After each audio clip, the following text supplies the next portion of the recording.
प्रदूषण control board ने दिवाली तो बाद कीते ने प्रदूषण के अंकड़े जारी। पीपीसीबी ने पंजाब के 6 वड्डे शहरों के विच प्रदूषण का कीता सर्वे। जलंधर दे विच दिवाली मौके सब तो वध होया प्रदूषण अते मंडी गोबिंदगढ़ दे विच रहा सब तो घट। पर राहत वाली गल कि पिछली दिवाली नालों इस दिवाली ते घट फैलिया प्रदूषण। सत श्री अकाल जी, ऑन एयर देख रहे हो तो मैं हाँ राव वरिंदर सिंह।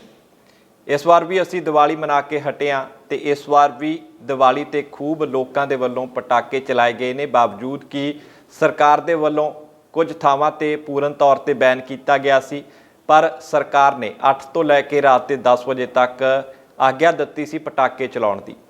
ते इस दिवाली तो बाद प्रदूषण किस तरह का रहा, इसकी जानने की जिम्मेवारी सी प्रदूषण कंट्रोल बोर्ड की। इस बार भी दिवाली तो बाद पंजाब प्रदूषण कंट्रोल बोर्ड के वलों दिवाली मौके हुए प्रदूषण के आंकड़े जारी किए गए हैं, जिहदे विच सब तो वध प्रदूषण जलंधर दे विच होया। ते तुहानूं जाण के हैरानी होएगी कि सब तो घट इस बार दिवाली ते प्रदूषण रहा मंडी गोबिंदगढ़ दे विच। इसका एक वड्डा कारण यह भी है कि मंडी गोबिंदगढ़ दे विच पटाकियां ते पूर्ण तौर पर पाबंदी सरकार ते प्रशासन वल्लों इस बार भी लगाई गई सी। इसे करके मंडी गोबिंदगढ़ दे विच इस बार दिवाली ते सब तो घट प्रदूषण फैलिया।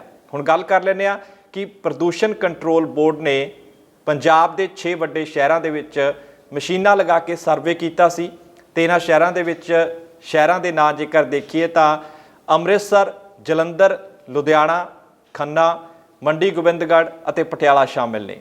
13 च दस दिंदे कि सब तो वध प्रदूषण इस बार दिवाली ते जलंधर के लोगों वालों फैलाया गया है, जिथे कि आंकड़ियां के हिसाब के नाल गल करिए तो 327 तक जो हवा दे विच प्रदूषण है वो नोट किया गया, जिन्हों कि AQI भी कहा जाता है, एयर क्वालिटी इंडैक्स के नाम नाल इसनूं जानिया जाता है।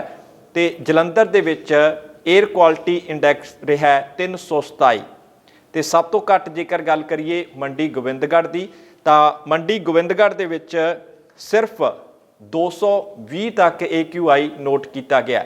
पर वड्डी राहत वाली गल यह है कि पिछले दिवाली दे प्रदूषण के आंकड़ियां नूं जेकर देखा जाए तो इस बार की दिवाली मौके प्रदूषण दे विच भारी कमी नोट की गई है, जिहड़ी कि कुल मिला के 18.3% तक कमी नोट की गई है, जो कि एक चंगे संकेत ने कि पंजाब के लोग भी हुण चंगी हवा दे लई यतन कर रहे हैं, प्रदूषण ना फैले इसलिए वो अपने वालों योगदान भी पा रहे हैं। हुण एक एक करके पंजाब के इन्हां 6 शहरों की तुलना करते हैं पिछली साल की दिवाली ते इस साल की दिवाली दे नाल।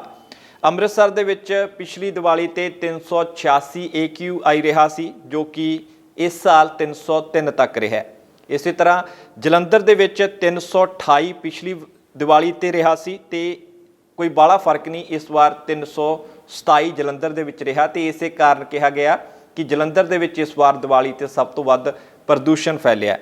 अगे गल लुधियाना की कर लैंदे आ। लुधियाना दे विच पिछले साल AQI रहा सी 376 ते इस साल रहा 299। इत्थे 23% की कमी पिछली दिवाली दे नालों इस दिवाली ते आई है प्रदूषण दे विच। इस तो बाद खन्ना की गल कर लैंदे आ तो पिछले साल खन्ना दे विच AQI रहा सी 281 ते इस बार रहा 227। तो मंडी गोबिंदगढ़ जिथे सब तो घट इस बार दिवाली ते प्रदूषण फैलिया, उत्थे पिछली दिवाली मौके AQI सी 262 ते इस बार सिर्फ 220 नोट किया गया। तो इत्थे भी 16% की वड्डी कमी मंडी गोबिंदगढ़ दे विच नोट की गई है। इस तरह आखिरी शहर अगे आ जाता पटियाला। पटियाला दे विच पिछली बार 334 AQI रहा सी, जो कि इस साल दिवाली ते सिर्फ 241 AQI रहा। तो पटियाला दे विच सब तो वड्डी प्रदूषण की कमी पिछले साल की तुलना के हिसाब नाल हुई है, जिहड़ी कि 27% तक दी नोट की गई है। हुण जरा AQI बारे दस दिंदे आ कि AQI के हिसाब के नाल हवा दे विच प्रदूषण किस तरह के नाल समझिया जाता या नोट किया जाता है। जेकर हवा की क्वालिटी चैक करनी है तो एयर क्वालिटी इंडैक्स जिन्हों कि असी AQI आख रहे हैं, उहदे हिसाब के नाल हवा ते हवा की शुद्धता ते हवा च प्रदूषण नोट किया जाता है। ਦੱਸ ਦਈਏ ਕਿ ਵੱਧ ਤੋਂ ਵੱਧ ਜੇਕਰ ਦੇਖਿਆ ਜਾਵੇ ਤਾਂ 100 AQI ਨੂੰ ਬਹੁਤ ਬਿਹਤਰ ਸਮਝਿਆ ਜਾਂਦਾ ਹੈ। ਜਿੱਥੇ ਵੀ ਹਵਾ ਦਾ AQI 100 ਤੱਕ ਹੁੰਦਾ ਹੈ ਤਾਂ ਸਮਝਿਆ ਜਾਂਦਾ ਕਿ ਬਹੁਤ ਵਧੀਆ ਆਬੋ ਹਵਾ ਹੈ ਤੇ ਮਨੁੱਖਾਂ ਤੇ ਹੋਰ ਪਸ਼ੂ ਪੰਛੀਆਂ ਦੇ ਲਈ ਸਾਹ ਲੈਣ ਦੇ ਲਈ ਬਹੁਤ ਚੰਗੀ ਹਵਾ ਹੈ। ਪਰ ਜੇਕਰ ਇਸ ਤੋਂ ਵੱਧ ਜਾਂਦੀ ਹੈ ਤਾਂ ਉਹ ਖਤਰਨਾਕ ਹੋਣੀ ਸ਼ੁਰੂ ਹੋ ਜਾਂਦੀ ਹੈ।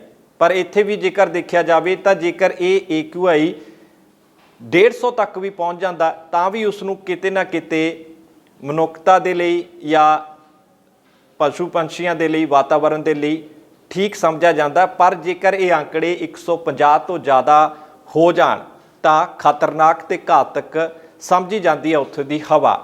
ਪਰ ਇੱਥੇ ਅਸੀਂ ਦੇਖ ਰਹੇ ਹਾਂ ਕਿ ਕਿਸੇ ਸ਼ਹਿਰ ਦੇ ਵਿੱਚ 327 AQI ਹੈ ਤੇ ਕਿਸੇ ਦੇ ਵਿੱਚ 240 ਜਾਂ 230 ਹੈ। ਤੇ ਜੇਕਰ ਦਿੱਲੀ ਵੱਲ ਦੇਖਿਆ ਜਾਏ ਤਾਂ ਦਿੱਲੀ ਦੇ ਵਿੱਚ ਤਾਂ AQI 400 ਤੱਕ ਵੀ ਪਹੁੰਚ ਜਾਂਦਾ ਹੈ, ਈਵਨ ਕਿ 400 ਦੇ ਅੰਕੜੇ ਨੂੰ ਪਾਰ ਵੀ ਕਰ ਜਾਂਦਾ ਹੈ। ਤੇ ਜ਼ਰਾ ਸੋਚਣਾ ਚਾਹੀਦਾ ਕਿ ਕਿਸ ਤਰ੍ਹਾਂ ਦੇ ਪ੍ਰਦੂਸ਼ਣ ਵਾਲੀ ਹਵਾ ਦੇ ਵਿੱਚ ਇਸ ਵੇਲੇ ਅਸੀਂ ਜੀ ਰਹੇ ਹਾਂ। ਇਹ ਵੀ ਦੱਸ ਦਿੰਦੇ ਹਾਂ ਕਿ ਇਸ ਵੇਲੇ ਕਿਉਂਕਿ ਝੋਨੇ ਦੀ ਵਾਢੀ ਦਾ ਸੀਜ਼ਨ ਹੈ, ਇਸ ਕਰਕੇ ਪਰਾਲੀ ਦੇ ਨਾੜ ਨੂੰ, ਪਰਾਲੀ ਨੂੰ ਵੀ ਅੱਗ ਲਗਾਈ ਜਾਂਦੀ ਹੈ। ਪਰ ਇਸ ਅੰਕੜਿਆਂ ਦੇ ਵਿੱਚ ਪਰਾਲੀ ਦਾ ਕਿਧਰੇ ਜ਼ਿਕਰ ਨਹੀਂ ਹੋਇਆ। ਸਿਰਫ ਦੀਵਾਲੀ ਮੌਕੇ ਜੋ ਪ੍ਰਦੂਸ਼ਣ ਹੋਇਆ ਉਸ ਦੇ ਅੰਕੜੇ ਸਾਂਝੇ ਕੀਤੇ ਗਏ ਨੇ। ਪਰ ਇਸ ਵਾਰ ਇਹ ਵੀ ਦੇਖਿਆ ਗਿਆ ਕਿ ਦੀਵਾਲੀ ਮੌਕੇ ਕਿਸਾਨਾਂ ਦੇ ਵੱਲੋਂ ਵੀ ਮਜਬੂਰਨ ਆਪਣੀ ਪਰਾਲੀ ਨੂੰ ਅੱਗ ਕਾਫੀ ਥਾਂ ਤੇ ਲਗਾਈ ਗਈ ਹੈ ਤੇ ਪਟਾਕੇ ਤੇ ਪਰਾਲੀ ਦੀ ਜਿਹੜੀ ਜਲਣ ਤੋਂ ਬਾਅਦ ਜੋ ਪ੍ਰਦੂਸ਼ਣ ਹੋਇਆ ਉਸ ਤੇ ਇਸ ਤਰੀਕੇ ਨਾਲ ਜਿਹੜੇ ਅੰਕੜੇ ਨੇ ਉਹ ਪ੍ਰਦੂਸ਼ਣ ਕੰਟਰੋਲ ਬੋਰਡ ਦੇ ਵੱਲੋਂ ਹਰ ਸਾਲ ਹੀ ਸਾਂਝੇ ਕੀਤੇ ਜਾਂਦੇ ਨੇ।